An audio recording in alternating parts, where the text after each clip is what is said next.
আসসালামু আলাইকুম সবাইকে। আজকে আপনাদের জন্য নিয়ে আসলাম অথেন্টিক উপায়ে কিভাবে দোকানের চেয়েও বেশি স্বাদের চমচম বাসায় তৈরি করা যায় সেই রেসিপিটি। সেই সাথে চমচমে কিভাবে ন্যাচারালি দ্রুত কালার আনা যায় সেই টিপসগুলোও শেয়ার করা হবে। আশা করছি অনেকগুলো হেল্পফুল টিপস পাবেন। তো চলুন তাহলে চমচম মিষ্টিগুলো বানানো শুরু করি।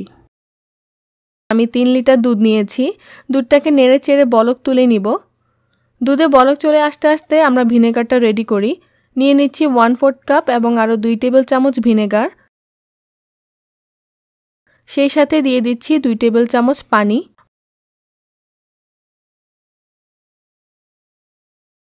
দুধটাকে বলক তোলার পর কিছুক্ষণ ঠান্ডা করে নিব। অনেক বেশি ঠান্ডা করলেও ছানা কিন্তু নরম হয়ে যাবে।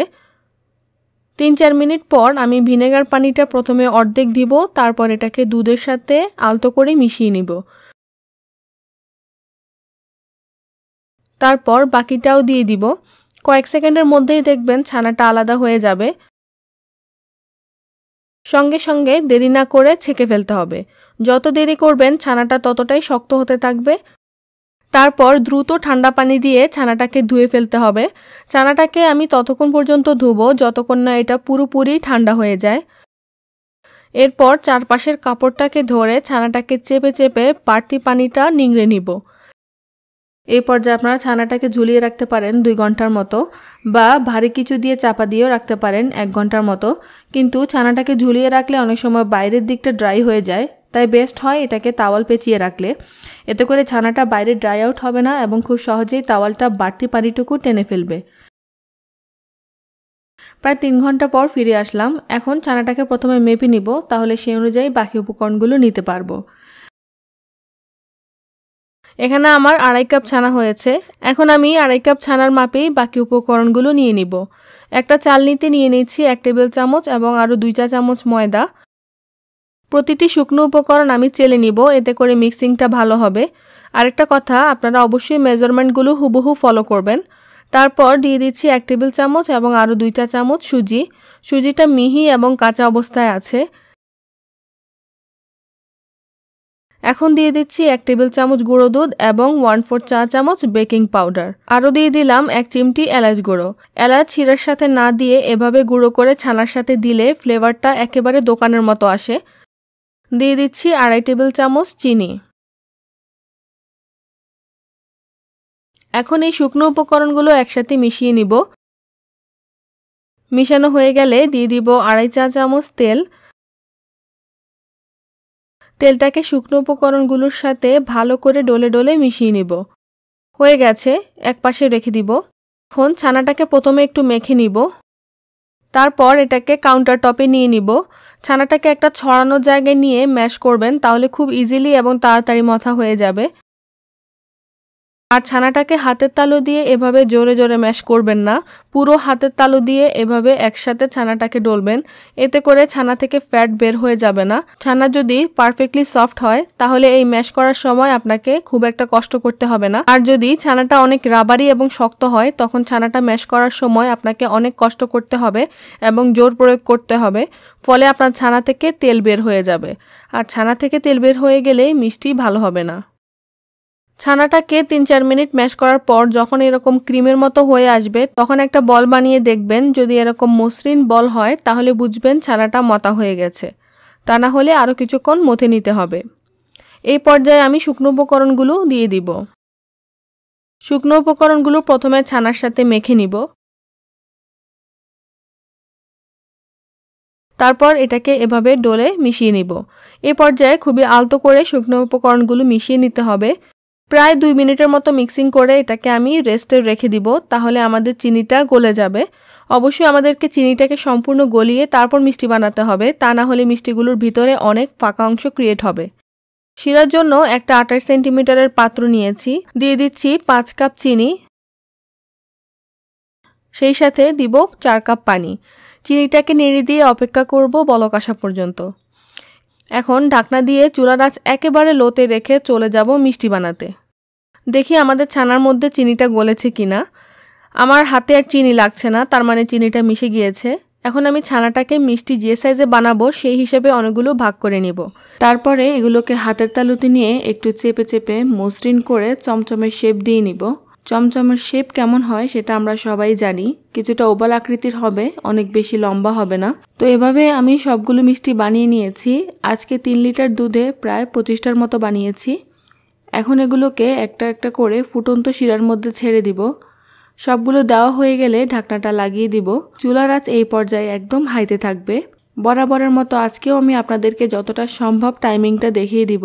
তো আমি এখানে 1 ঘন্টার একটা টাইম সেট করে নিয়েছি। প্রথম 1 ঘন্টা মিষ্টিটাকে হাই হিটেই জাল করব। প্রায় 2-3 মিনিট পর ঢাকনা সরিয়ে মিষ্টিগুলো নেড়ে দিব যাতে করে এগুলো ঘুরে যায়। তারপর ঢাকনাটা লাগিয়ে দিব।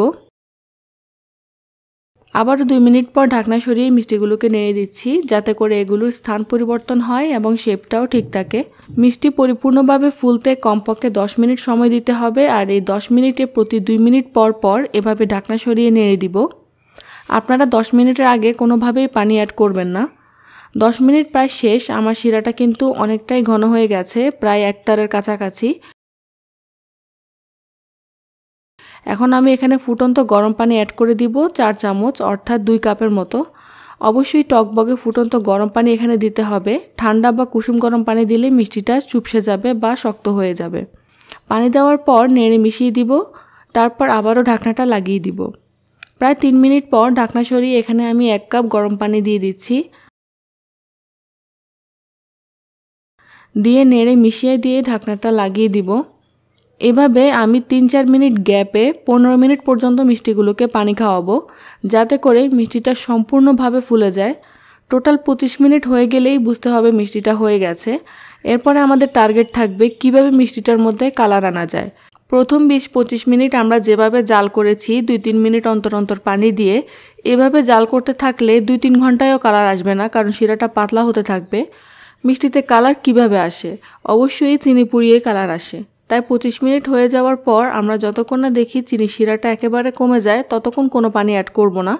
এখন পানি দেওয়ার গ্যাপটা হবে 10 থেকে 12 মিনিট, বা যতক্ষণ না আপনি দেখছেন শিরা একেবারেই কমে যাচ্ছে ততক্ষণ পর্যন্ত পানি অ্যাড করবেন না। এতে করে চিনি পুড়ে কালার আসতে থাকবে। তবে খেয়াল রাখবেন যাতে মিষ্টিটা পাতিলের তলায় আটকে দাগ না পড়ে যায়। আপনি যদি এই টিপসটা 25 মিনিটের পর থেকে ফলো করা শুরু করেন তাহলে দেখবেন আপনার মিষ্টিতে খুব দ্রুতই কালার চলে আসবে। কিন্তু এতটাও দ্রুত না, কমপক্ষে 2 ঘন্টা চমচম মিষ্টি জাল করতেই হবে। আর 2 ঘন্টায় কালার না আসলে আপনি তখন 3 ঘন্টা পর্যন্ত জাল করতে পারবেন। আমার মিষ্টিগুলো জাল হচ্ছে প্রায় 1 ঘন্টা শেষ। দেখতে পাচ্ছেন খুবই লাইট একটা কালার এসেছে। প্রথম 1 ঘন্টা হাই হিটে জাল করার পর এখন আমি আরও 1 ঘন্টা এগুলোকে জাল করব। তবে এখন আমি চুলার আঁচটা মিডিয়াম লো করে দিব। 10-15 মিনিট পর পর ঢাকনা খুলে মিষ্টিগুলোকে চেক করব। যদি দেখি লেগে যাচ্ছে তাহলে একটু পানি অ্যাড করে দিব, প্রায় 1 কাপের মতো। আরও 1 ঘন্টা মিষ্টিটাকে জাল করে নিয়েছি। দেখতে পাচ্ছেন এই পর্যায়ে মিষ্টিটার কালার কেমন লাগছে। ক্যামেরাতে যেরকম দেখাচ্ছে আসলে বাস্তবে আরো বেশি ডার্ক হয়েছে কালারটা। আমি 2 ঘন্টাতেই আমার কাঙ্ক্ষিত কালার পেয়ে গেছি, তাই এখন আমি চুলাটা বন্ধ করে দিলাম। তারপর এখানে আমি ঠান্ডা পানি দিয়ে দিচ্ছি প্রায় 2 কাপের মতো, যাতে করে মিষ্টিটার যে ঘন শিরাটা আছে এটা মিষ্টির ভিতরেই লক হয়ে যায় আর বাইরের শিরাটা মোটামুটি ব্যালেন্স হয়। কারণ বাইরের শিরাটা যদি ঘন থেকে যায় তাহলে অবশ্যই মিষ্টিটা পরে শক্ত হয়ে যাবে। আসলে চমচম মিষ্টি 2-3 ঘন্টা জাল করলেও শক্ত হয় না যদি সঠিক প্রসেসটা জানা থাকে। আমার এই মিষ্টিটা কিন্তু একেবারেই শক্ত হয়নি, অনেক বেশি সফট হয়েছিল। এখন মিষ্টিটাকে শিরার মধ্যে রেখে দিতে হবে 7 থেকে 8 ঘন্টা, তাহলে এটার টেক্সচারটা আরো বেশি ভালো হবে এবং টেস্টটাও অনেক বেড়ে যাবে। ফিরে আসলাম প্রায় 8 ঘন্টা পর। এখন আমি মিষ্টিগুলোকে শিরা থেকে তুলে একটা স্ট্রেনারে নিয়ে নিচ্ছি যাতে করে শিরাটা ঝরে যায়, কারণ এগুলোকে আমরা মাওয়া দিয়ে কোট করব। শিরাটা ঝরে যাওয়ার পর এগুলোকে আমি অথেন্টিক মাওয়াতে গড়িয়ে নিব। এই মাওয়ার রেসিপি লিংক আমার চ্যানেলে আছে, আমি লিংক ডেসক্রিপশন বক্সে দিয়ে দিব। এই কালারের মাওয়া দিয়ে কোটিং করলে মিষ্টিটা দেখতে যেমন দোকানের মতো লাগবে, খেতেও টেস্ট অনেক গুণে বেড়ে যাবে। আপনি চাইলে গুঁড়া দুধ দিয়েও কোটিং করতে পারেন, তবে আমি রেকমেন্ড করব অবশ্যই ক্ষীরের মাওয়াটা দিয়ে কোটিং করবেন, তাহলে টেস্টটা অনেক বেশি ভালো হবে। যদি আপনাদের মাওয়া হাতের কাছে না থাকে তাহলে আপনারা গুঁড়া দুধ দিয়েও কিন্তু এই কালারের মাওয়া বানিয়ে নিতে পারবেন, শুধু একটু বুদ্ধি কাটাতে হবে। প্রসেসটা আমি না হয় কমেন্টে পিন করে দিব যদি আপনারা চান। আমার সবগুলো মিষ্টি কোটিং করা হয়ে গেছে। এখন একটা মিষ্টি আপনাদেরকে কেটে দেখাই। দেখুন কত সহজে মিষ্টিটা কেটে গেছে। মিষ্টিটা অনেক বেশি সফট এবং জুসি হয়েছে, ভিতরেও শিরাটা একেবারে পরিপূর্ণ হয়ে আছে। আর এটা খেতে যে কি মজা হয়েছে সেটা আপনাদেরকে বলে বোঝাতে পারবো না। এখন থেকে আপনারা চাইলে বাসায় বসেই ফ্রেশ মিষ্টি বানিয়ে পরিবারকে খাওয়াতে পারবেন। চলে আসলাম আজকের ভিডিওর শেষ প্রান্তে। যদি আজকের ভিডিওটা আপনাদের ভালো লাগে তাহলে কমেন্ট করে জানাতে পারেন। আপনাদের কোনো রিকোয়েস্ট রেসিপি থাকলে সেটাও কমেন্ট করতে পারেন। সেই সাথে একটা লাইক দিয়ে আমাকে সাপোর্ট করবেন। আপনাদের লাইক এবং কমেন্ট পেলে আমি ইনশাল্লাহ এরকম আরো মজার মজার মিষ্টি রেসিপি নিয়ে আসবো। সবাইকে অনুরোধ করব চ্যানেলটাকে সাবস্ক্রাইব করতে যদি আপনি মিষ্টি লাভার হয়ে থাকেন, কারণ আমার এই চ্যানেলে নিয়মিতভাবে মিষ্টি রেসিপি আপলোড করা হয়। তো আজকে তাহলে এ পর্যন্তই। সবাই ভালো থাকবেন, সুস্থ থাকবেন, এই দোয়ায় বিদায় নিচ্ছি। আসসালামু আলাইকুম।